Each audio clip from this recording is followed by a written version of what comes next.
Einen schönen guten Abend, liebe Zuschauer. Ich freue mich, dass Sie heute wieder eingeschaltet haben, wenn es heißt Talkshow Wege zum Erfolg. Lieber Dirk, du bist Experte für individuelle Burnout-Lösungen, Arzt auf einem sehr speziellen Gebiet. Manchmal ist der Spaß an der Arbeit verloren gegangen. Vielleicht passiert es auch, dass die Arbeitsthemen uns bis in den Schlaf verfolgen. Was ist dann zu tun?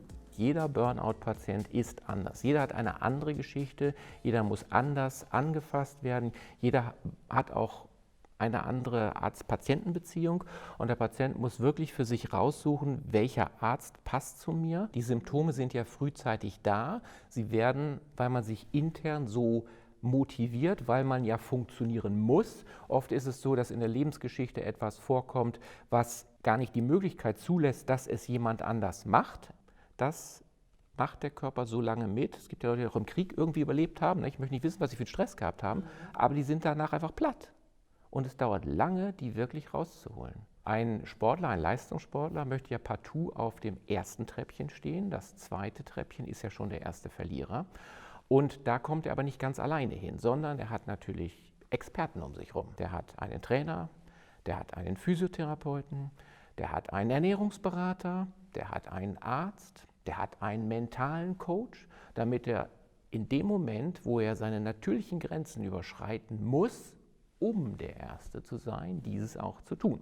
Der Unternehmer, der ja auch einen ähnlichen Marathon läuft, der auch eine 80-Stunden-Woche hat, der auch zu den Leistungsträgern der Gesellschaft gehört, der auch nicht sagt, ich gehe jetzt nach Hause, weil die 8 Stunden um sind oder weil ich müde bin, sondern der geht nach Hause, wenn die Arbeit gemacht ist. Und dann hat er eben nicht so viel Zeit, dass er noch vernünftig isst, an einer Tafel sitzt, ausgewogen ist, auf Mikronährstoffe achtet, sondern er zehrt von den Reserven seines Körpers. Und dann sagt er, boah, mein Akku ist leer.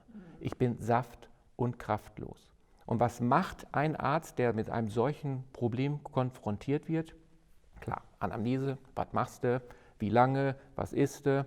Ja, man nimmt Blut ab, man guckt, was fehlt, man macht ein individuelles Therapiekonzept, um eine personalisierte, individuelle Lösung zu finden. Natürlich gehört auch die Frage dazu, was treibt dich an? Welche Emotionen stehen dahinter? Für wen machst du das mit der Anerkennung? Was sind deine Themen in dem Bereich? So, und wenn der Patient sich darauf einlässt und wenn er da ein bisschen dabei ist und vor allen Dingen auch sowas wie mitochondriale Stellgrößen sich untersuchen lässt, dann wird er anschließend auch nicht in die psychische Ecke gestellt. Denn die meisten waren ja beim Hausarzt, haben alles abklären lassen. Der Kopfschmerz ist kein Tumor und kein MS. Der Magenschmerz ist kein Magengeschwür und ein Magenkeim. Die Bauchschmerzen sind keine Colitis ulcerosa. Die Rückenschmerzen sind kein Bandscheibenvorfall. Es ist auch kein Rheuma. Ich habe auch kein Hormonproblem. Nein, das ist die Psyche. Ist es auch, aber ist es nicht nur. Denn über die Mitochondrien-Dysfunktion kann man sehr genau herausfinden, wo die Leistung, mein Akku ist leer, steht. Und dann weiß ich auch, was ich tun muss, um den Akku wieder zu füllen. Nur ein tiefentladener Akku, wer da mal schon mitgearbeitet hat, muss alle 1 bis 3 Stunden in die Steckdose. Und das sagen die Menschen auch. Ich kann nur noch 1 bis 3 Stunden am Tag und dann ist Schluss. Und da versucht man sie dann wieder rauszukriegen. Und ist es ein frisches Geschehen, geht das schnell. Und ist er richtig tief entladen, dann dauert es.